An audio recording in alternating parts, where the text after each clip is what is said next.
start. So good afternoon, Anita. Today we have Anita Marek from Poland, who is experiencing her healing journey from lichen sclerosis, which is an autoimmune disease. And I was reading about her journey in the Dr. Joe Dispenza's forum. So Anita, thank you for coming, and can you share how it all started? So basically in 2016, I started to have pain in my private parts. Unfortunately, lichen sclerosis attacks the skin there.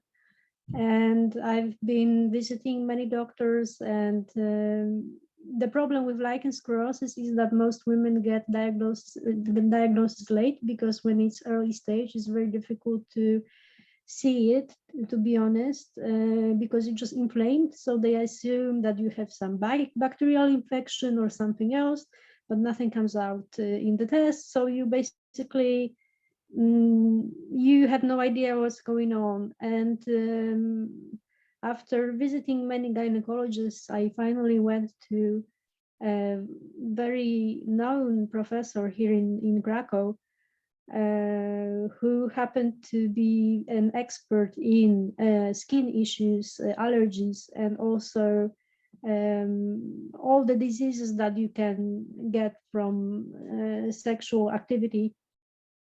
So I went to him, and he just looked, and he saw a white patch on my skin, and he was like, okay, it looks like lichen sclerosis, but we need to do all the tests to rule this, to rule anything else out, just to be sure that this is it. So I did many tests, which were quite costly, and it turned out that I had nothing else. I mean, I had like really good results, like results of a healthy person, except for very low vitamin D levels. So he told me to supplement vitamin D. And he also told me that unfortunately this is incurable and this is autoimmune. They don't really know what is causing it. And I would need to live with this probably for the whole of my life. But he also said that sometimes this disease disappears on its own, and they still don't know how. And I was like, okay, so so I'm gonna have to live with it, but you're telling me that it can actually disappear. And he was like, yes, it happens, but we don't know what is causing either the triggering it or, you know, mitigating it. So he said that, well, there are some creams, you can use steroids, you can use some other medicine that lower activity of your immune system so that it doesn't attack the skin.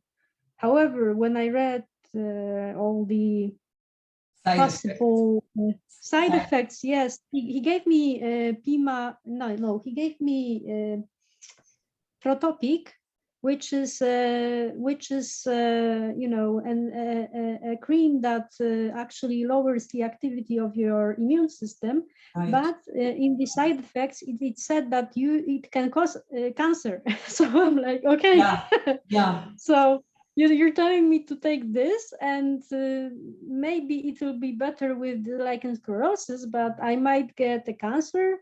So, you know, I actually did not want to take any of these medicine. Sure. So first I tried to find some alternative solutions, and I read online that there is a new therapy of stem cell transplants, and it happened that I found a clinic in Bielsko, where I come from, actually, my home city, a new clinic where they actually were doing this on skin. So I thought, okay, we just go ahead with it. So what it did, it actually lowered my inflammation. Good. So I felt better, but the skin was, I mean, the disease was still progressing. I mean, I still had those white patches. Some were a little bit pinker, but you know, basically lichen sclerosis acts like a disease that eats your skin in a way. It disappears with time. Yes. So I already have some skin missing, not much, but still I can see that I have a scarring, you know. Yes. Where I used to have a skin. So yeah, it's actually the skin is atrophied. Yeah, exactly. So stem cells cannot really repair this, but you can slow down the process. So I thought, okay, I'm paying a lot of money for this treatment. It seemed to be buying me some time, but it's not sustainable to do it. I mean, what if I don't know, I lose my job or something else happens? I didn't want to be dependent Sure. and on this, because it was just not sustainable. Right. So so I did know about Joe Dispenza before. I Just a actually minute, before you go there, can I ask you for lay people, laymen, who don't know exactly what is lichen sclerosis, and you described it vaguely, but what were the symptoms? Was it an itch? Did you feel an itch? Did you feel pain? Was it also on external skin or just in the inner membranes? So it's mostly I was experiencing inflammation. So in a way that it wasn't really itching. However, some women do have itching associated too. In my case, it was burning, a very severe burning sensation, and pain sometimes. And you know, I have office work, so it was sometimes difficult to sit and you know work, because it attacks your private parts basically. And you know, forget about having sex. I mean, it's impossible. What about the outer skin? Does it attack the outer skin too? It can attack it, but it's very rare. Mostly it attacks your vulva, your entrance of the vagina, that part of skin. I see. The inner membranes, it can attack also. Yes. The inner mouth, the mouth. I mean, it doesn't, I don't think it attacks the inner membranes. However, it attacks the skin outside of it, you know. Oh, I see. So, oh, I see what you mean. So was there a time when you felt that you cannot bear it anymore? Like, do you remember a time before the healing started? Yeah, I mean, I think what actually saved me from depression were those stem cell transplants, because they cured, in a way, the burning sensation. I still knew that my skin is not really flexible and it can tear easily, but at least it wasn't, you know, hurting. Right. However, I noticed that after so many, I had like 7 procedures, you know, I noticed that it only buys me some time, but the disease is progressing, you know. Just because I don't feel the symptoms doesn't mean that it's, you know, silent. Yes. Yeah. Yeah. Precisely. Exactly. So, I mean. So you started to say, what was the turning point when you noticed that? So the turning point was when I was considering some different treatment, which is lamp treatment. You know, you go to get a light treatment from a special lamp. A UV, I think it's called UV. photodynamic treatment. I'm not sure. Photodynamic treatment, yes, PDT. Yeah, exactly. And I went to a different doctor, and she said that, okay, we need to take, you know, part of your skin to confirm if this is it, you know, because she was suspecting that maybe I have some cancering tissue also there, because, you know, with lichen sclerosis, with time, if you don't treat it, you can also get cancer.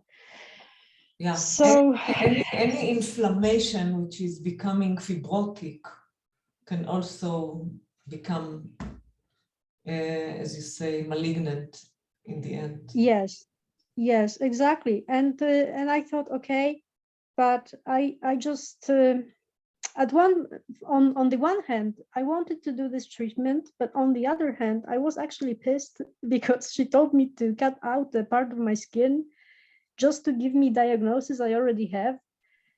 However, I thought, okay, but let's just do it for the sake of it. Maybe she's right. It's better to check if there is no cancer, you know. Right. When they took this part of my skin, and I had some stitches there, and it was very uncomfortable, and I was like super super angry that I went through this, because I got diagnosis confirmation and that's it. And you know, at that time I couldn't go right away to do this treatment, because I already have some other stuff scheduled, like vacation, and then the doctor went sick because of the COVID, so it took another month before I just got there and showed her the result, and she was like, okay, so now take vitamin E. She prescribed me vitamin E and piascledine. So this is like extract from avocado and soya.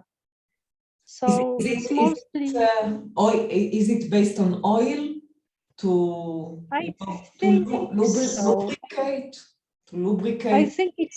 I think it's something like an oil, and it's just a small pill, you know. And she said that they actually use it for people with scleroderma. And I was like, okay, I can go with it. But I was like, I wasn't really convinced that it'll do anything. And I thought, this was my turning point, that I was so sick of seeing those doctors and going through those procedures. This, you know, they took part of my skin again, because I have been, you know, I went through it before. Yes. And I just was tired of this, and I was like, I need to take back control. And I heard about Joe Dispenza before, and I really liked his idea that you can actually meditate, and in this process you can trigger healing. So after they took part of my skin, I bought 2 of his books, and I read You Were the Placebo. And while I was reading it, I felt this, I don't know, like a high emotion in my heart. I mean, it resonated with me. I mean, the message that you can actually be your own hero in a way. And that there are people that went through like bogus surgeries and they got well, even though no real procedure was done on them. I mean, it's amazing what the mind can do. So I started to meditate regularly after this you know, situation when they took part of my skin again, just to confirm the diagnosis I already had. To me, it was unnecessary suffering. So was it easy for you to meditate? Because you know, when someone is in pain and in a survival mode and in chronic stress, because of you are already exhausted and you are full of doubts anyway. So how did you do it? What was what kept you doing it? So basically, I told you also about my mom that she actually started meditating regularly before me, because I was trying to meditate on and off. I couldn't do it on a regular basis. I guess I needed this, I don't know, this unnecessary test to be done to finally make up my mind. But also my mom, who started meditating during that time, and she's been doing, you know, water rising and body parts meditation from Joe Dispenza, also blessing the energy centers. And she said that to her, it's she immediately felt the energy of something when she meditated, and it calmed her down, and she felt so good that to her it wasn't really something she was forcing herself to. She just embraced it in a way that it's a fun thing to do for her. For her, it was like a play, you know. And playful thing. to do. Yes, exactly. And she was actually from the very beginning looking forward to those meditations. And I was like shocked because to me it was difficult in the beginning. So maybe because she showed me that you can have a different attitude, maybe that also helped. And she's suffering, she was suffering from hormone disease, which is also an autoimmune disorder of a connective tissue. And she had chemotherapy. Well, doctors stabilized her so that she didn't have to, take chemo, but she had to monitor this condition. So she knew that in a way it will be inside of her. At least this is what the doctors told her. But once I told her that, well, if you meditate, some people actually heal, she said, okay, I'll go with it. And she actually liked the process of meditating. So she started in August, and I think it was in December she did tests, blood tests, and everything, that used to be, because she used to have some abnormalities in the blood, and everything now is like in a healthy person. So it also gave me motivation to keep on doing it, because I saw it, if it wasn't for my mom, maybe I could have, some doubts, but this was, You seem to me like a very analytical, what you radiate is someone with a linear thinking, a rational, linear, logical thinking. Like, you don't seem to me like a very spiritualistic human being that will do spiritual stuff. And this work is corresponding with, I mean, he explains it in a scientific way, but it's still, it still sounds like mysticism in a way. Yes, because, well, he actually admits that they do not know everything. And I'm actually okay with it.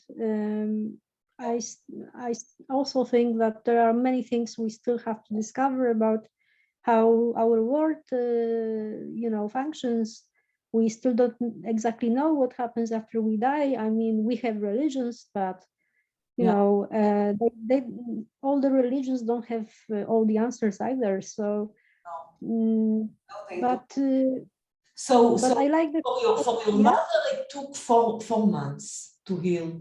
Like, she starts from August to December. When did you start to meditate, and when did you notice a shift in the direction of healing, of remission?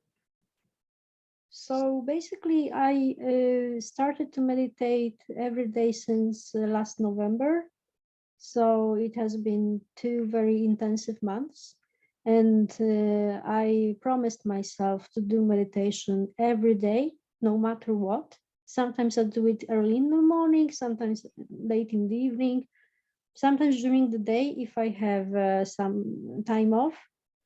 But I do it. And to keep it interesting, I also have different meditations. So I don't stick to one. However, I like blessing of the energy centers most. And this is the meditation I do most of the time now. Ironically, I used to hate this meditation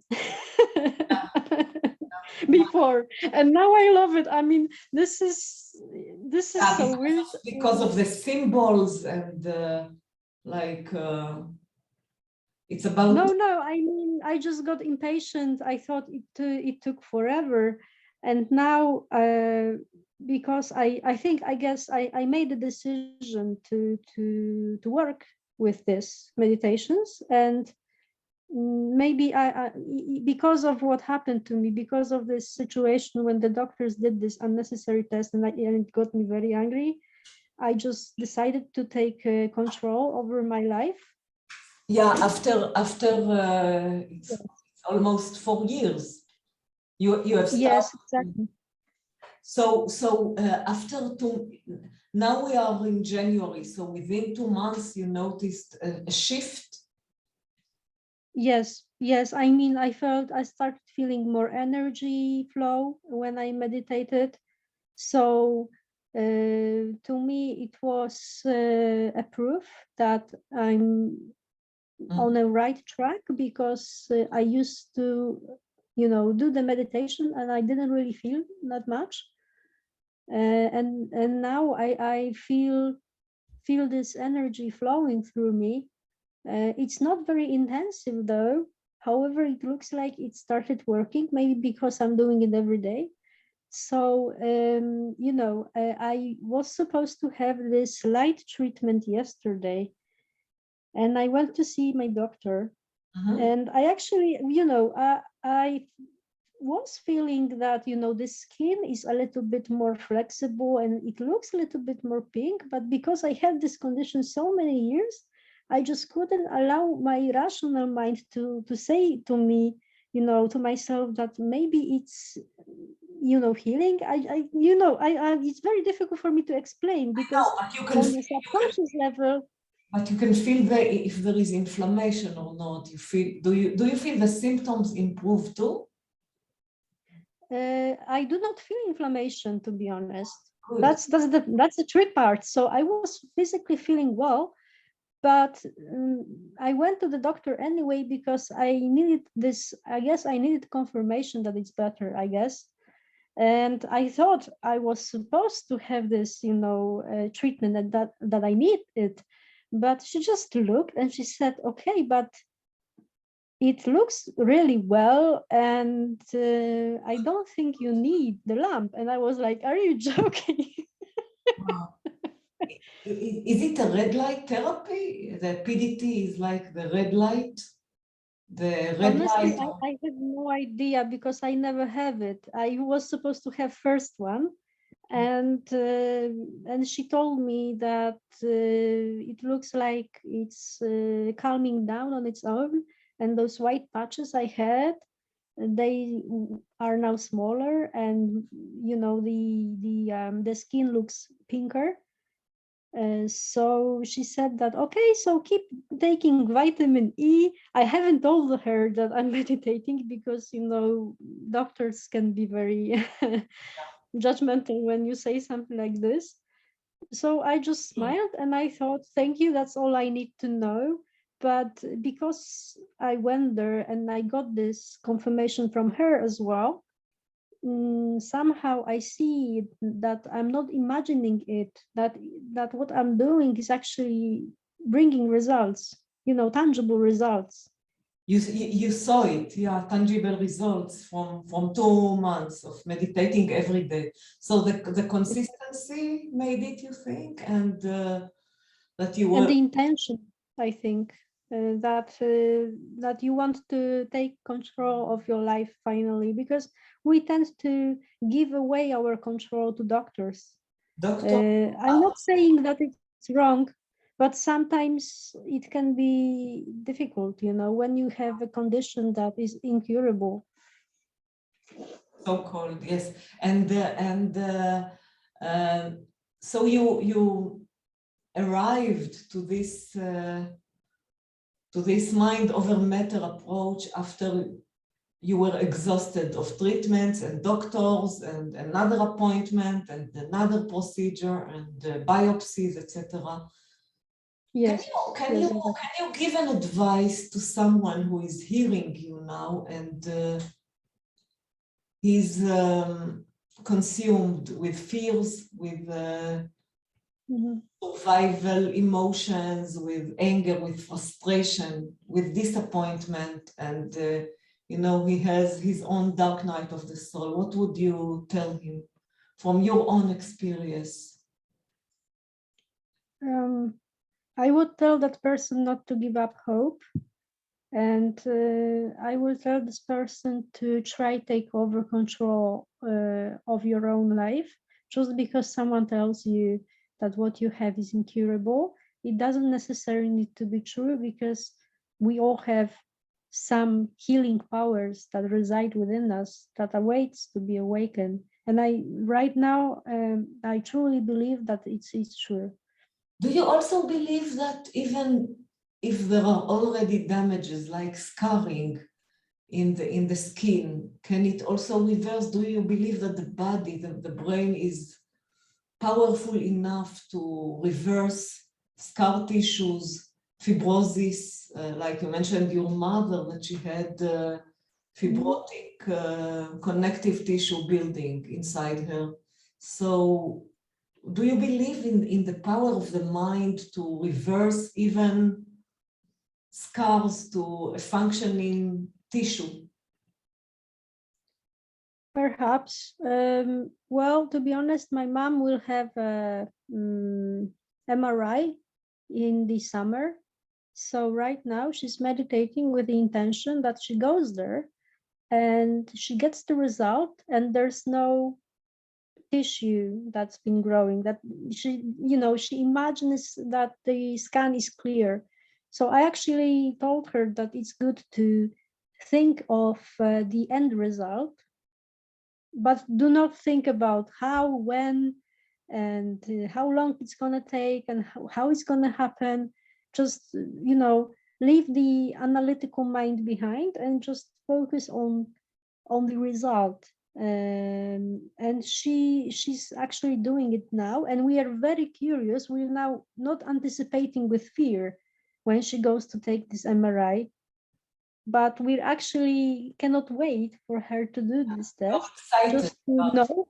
Yeah. Yes, we're excited that she will be, completely cured, because if her blood test improves so much, so why not the MRI will show that there's no tissue there? It's possible. I mean, spontaneous remissions happen every day to people. So again, but you seem to me, you radiate something very down to earth human being. You're a very pragmatic person. Can you share with us the role of language, and I mean the inner self-talk in the healing process? Like when there were days when you felt frustrated and disappointed and tired of all the, it is very tiring, it's exhausting, the process. Running after, chasing the disease and trying to reverse it and halt it. Can you, do you remember your inner self-talk back then, and what do you think about the language, the power of the words that we use inside ourselves as a vehicle to healing, or being counterproductive to healing? So for some time I was actually thinking that I will live with this, and I don't think it was a very good state of mind, to be honest. Sure. To be honest, I don't really dwell on this now, but what was I thinking then? I was convinced that I will live with this. I think I was quite bitter of other people that didn't have issues, but still complained about something in their lives. And I thought that my problems were bigger than their problems, so they have no right to complain, that kind of stuff. And I was like, I think I was angry most of the time because I couldn't have a diagnosis for 2 years. And I think that was the worst part of it. So then after diagnosis. But what about now? Like when now there is an emerging a negative thought, or a thought that, wow, maybe this will stop, maybe. How are you counteracting it? How are you addressing it with the inner self-talk? So what meditation does is that you are more aware of what you're thinking. And if you try meditating to water rising or body parts, there is a part in this meditation where you have you train your mind, or yourself maybe. Anyway, you train yourself to notice what you think, and try to actively say to the thought, change, you know? So first you decide in this meditation what thoughts you don't want to think anymore because they don't serve you. Then you decide what thoughts you want to think, what thoughts a healthy person thinks, for example. And then you have this exercise when, for example, you wake up, you take a shower, and then you have that familiar thought that you used to have because of the disease or something else that bothers you. And when you catch it, just say to yourself, change, and I think it sounds silly in a way, but I think it works because you actually become more aware. Yeah, and you are reprogramming the brain.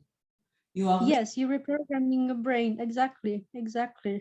So it is in So the water rising meditation or in the body parts?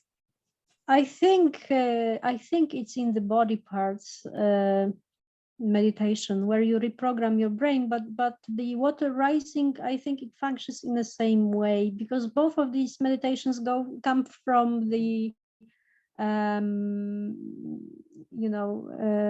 the book regarding the habits, breaking the habits of being yourself. So recently I did body parts, and this exercise was in the end, I think, where you just decide what thoughts you don't no longer want to think and which thoughts you want to think, and then the exercise where you catch those familiar thoughts of the past, because Joe Dispenza explains that you cannot build your future while being in the past. So that also means that you cannot think in a past tense. In a way, you cannot think those past thoughts you used to think when you were in your darkest hour. That's the thoughts that actually bring you down, so they don't serve you. I see. And is there a book, not necessarily by Joe Dispenza, that about the healing process or around the healing process that impacted you, that had a transformative effect on you? I think I will say honestly, I changed in a way after reading Joe's book, You Are the Placebo. So I think that was a transformative book for me. Why? Maybe. What did you feel while? Well, it gave me a lot of hope. I think I needed it. So it made me very hopeful that I can actually have some influence on what's happening. And it's just because I have disease doesn't mean I will have it all my life, because, well, I can change. And if you change, then you can change your body too. And last question I wanted to ask you about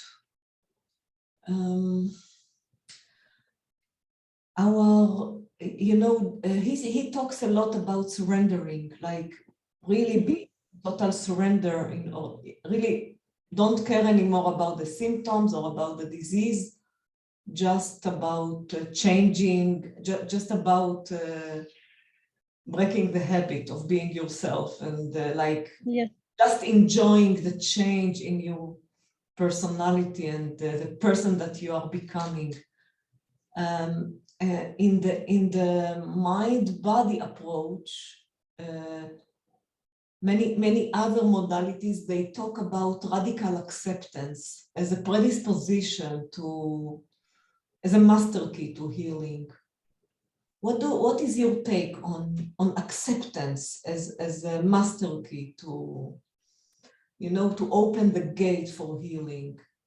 Did you reach such a, can you share from your own experience, did you reach a point of total acceptance that you don't care whether if you are healed or not, that you are No, no, I haven't reached this actually. I have to be honest, but I will say from my own experience that when I was meditating in the beginning of this 2 months period, I wanted to have special happenings happening to me while meditating, like out of body experience, stuff like that.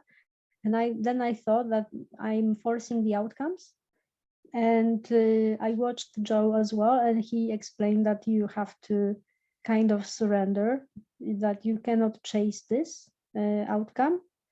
In a way, it's like in the Matrix, Neo from Matrix. Yeah. So when he sees the Oracle, and Oracle says that,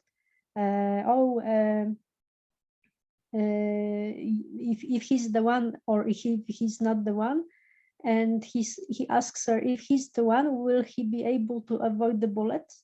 And she says to him, no, Neo, if you are the one, you won't even be you won't even need to do it, in a way. And I think this is what Joe means when he talks about surrendering, that in a way you put yourself in this deep meditative state where you no longer are aware of your own body, and you feel only energy, like your body changes into energy. And I actually managed to reach this point. But it wasn't easy. In the beginning, I was trying to force the outcome, and then I realized, okay, I need to let go.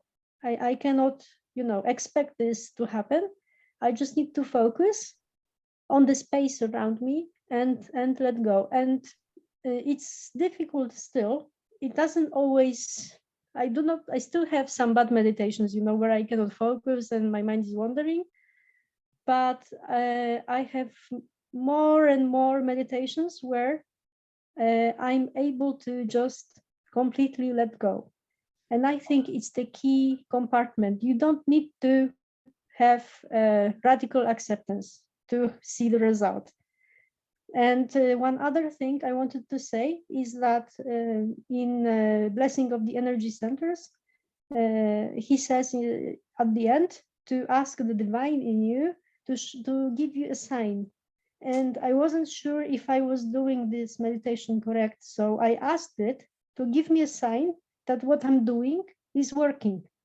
Yeah. And not long after that, I went to this doctor, and she told me that no lamp is needed, And to me, was a sign that I least expected, because I actually wonder, expecting to have this treatment done on me, Yeah. I understand. And she says, no need. It's a very clear sign. It's not a hint. It's a huge. It's a huge sign. Yeah. So I don't think it's coincidence that my mom is feeling better and she's got better tests. And I don't think it's coincidence that I don't really need to have this treatment, because it looks like this disease is in reverse. So what is happening? I know, when you're healing, it doesn't matter how does it work, what is the biological, physiological mechanism, how does it work, but still, we are living in a Western world with a Western education, with a Western way of thinking, of the linear, rational, analytical mind. In your opinion, after you experienced it, how does being in a meditative state, how does it kickstart the healing? In your opinion, from your experience, what is happening? I don't know. I'm sorry, I don't know. I cannot tell you what is happening. Something is working, and that's it. That's enough. I feel this energy. I feel that my body changes into energy sometimes when I'm meditating, when I have a good meditative experience, because it's not white and black, it's gray experience in a way. Sometimes you have good experience, sometimes you just cannot focus. And we are all human, and it's very difficult able to raise our energy. Another thing that, apart from the surrendering part I told you, when meditating, especially in blessing energy centers, Joe asks to first focus on the point in your body, then focus on the point around this point in your body, you know, like you open the focus around yourself. And then he asks to send their high emotion, like love, joy, you know, like gratefulness. So I was saying in my mind the names of those emotions, and I was trying to feel it in my heart and then send it to that particular part of my body. And I noticed that it wasn't actually love or joy that was working best for me, but the wholeness. When I hear even when he says this in meditation, the word wholeness, you know, I feel my energy rises. I feel like much, you know, better, as if my, you know, emotions But what if are in a higher state. I am puzzled here, because what if you don't feel it? It's like artificial. You told me that you just said now that you are saying the word like grateful, gratitude, joy. I think this is this is a skill in a way. This is something you need to, in a way, train in yourself, because people usually are programmed in a way that they need something that they need something from the outside to influence them so that they can feel positive emotions. I am asking because if someone is in pain and he doesn't feel joy, doesn't feel grateful, if he's honest with himself and he's saying the word artificially from the outside, as you say, doesn't it create more dissonance within, more friction in the psyche, because he doesn't feel it and he's like faking it? Well, I think it can happen if you don't put yourself in a deep meditative state, because if you're outside of it, you're still rationalizing this, and you cannot really feel it because you are still in the present. So I think it works only when you somehow go deeper into the meditation and go deeper into subconscious mind, and from the subconscious, perhaps in this way you can enhance those higher emotions. So I think it takes time. It will not happen instantly. If someone has severe pain or issues, I think it will take many attempts before they actually come out of meditation and feel better. I'm not even saying physically, but I mean mentally better, you know? And I think this is the first step, when you feel mentally better.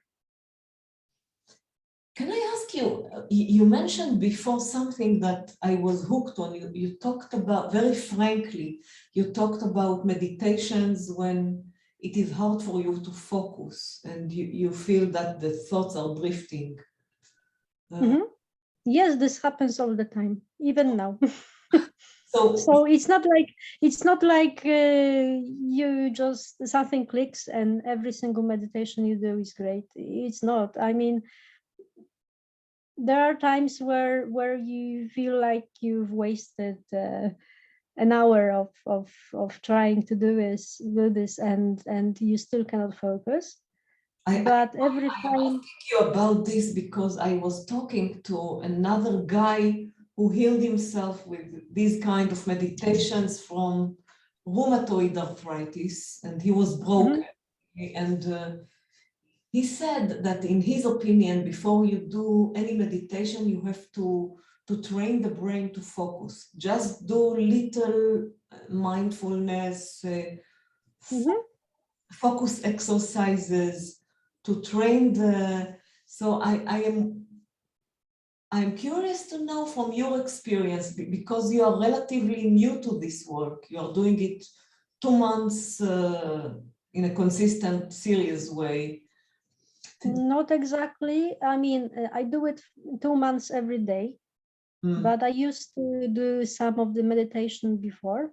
However, it was never consistent. So sometimes I did meditations twice a month, you know? Yeah. So I'm not exactly totally new, but at the same time, it's new for me to do it every day, you know, and stick with it. So and I think that's the trick. Yeah, I understand. So if someone has difficulties, then maybe just try doing shorter meditations. You know, you don't need to go an hour. You can go 15 minutes, but do it every day. Like stop it in the middle. Yeah, I mean, if you feel that you had enough, you can stop it in the middle, but come back to it next day. So I think the key is to be consistent and to consistently train your mind. Okay. It's not an easy. I'm sorry, but it's really not an easy fix. It's something you actually really need to train consistently to see the result. Yeah. So some people decide and they want to change and they want to reprogram themselves and they are able to do whatever is possible. And some people will say, well, I don't have time. For example, I'm tired. You know, people really like making excuses. So yeah, I guess because it creates lots of meditating is not necessarily a very calming and no. situation. It can be very vexing, very irritating Oh yes. to Oh someone. yes, and maybe that's why it works, because you sit with yourself, you sit with your own mess in a way, and you learn to handle it, you know? Oh, yes. Thank you. Thank you for saying that. This makes sense. Yeah. So it's difficult process, but it's not impossible. Thank you so much, Anita. I am so happy, really, really happy. I was thrilled to read your post this morning. Any such story with a happy end is giving hope. It's like the victory of the human spirit over the nasty stuff in our life, like diseases and bugs and viruses, etc. And everything that's happening now. I know, the world is crazy right now. Okay. So I'm glad I could help. I hope maybe I convinced you to try your own journey too. Maybe just try short meditations. I mean, there's loads of stuff available for free on YouTube. So you really don't need to go an hour a day. You can go 15 minutes a day. I mean, it's reasonable time frame, I think. So you know, this trait of perfectionism and doing it this is the root cause of many autoimmune diseases, and many chronic pain sufferers have this trait of being perfect, not rounding the corners, but doing it in a very methodically serious way. And what you said before about taking it in a more playful way. yes, like my mom.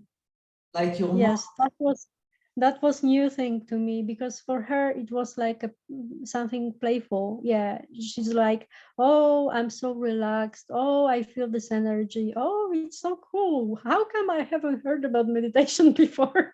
I'm just like, I was perplexed in the beginning, because to me it was difficult, very difficult to even start. And for her it was like, Wow. That's such fun, you know. And I was like, wow. And you know, she has Hashimoto as well, and she's a person that gets agitated easily. So it looks like she found a way to calm those emotions that were rising in her through the meditation. And yeah, she's still doing it every day. So that's great, because I also have a person to talk to about this, because not many people are willing to do it. And some people look at you, you know, in a weird way, like, okay, you're weird. Like, what are you saying? You know. Now it's science. It's not anything about woo stuff. It is you know, we know now that we can look at particles and they change. This is the Yes. physics. Yes, but I mean, what I wanted to say is that if you actually want to you know, start this journey, it's good to sign up to groups like, you know, online, or maybe find a friend who could do it with you, someone you could relate to as well. I think this also helps on the journey. Yeah.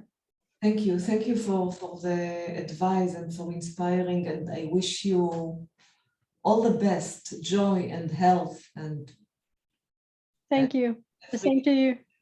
every good thing sent to you. Thank you, Anita.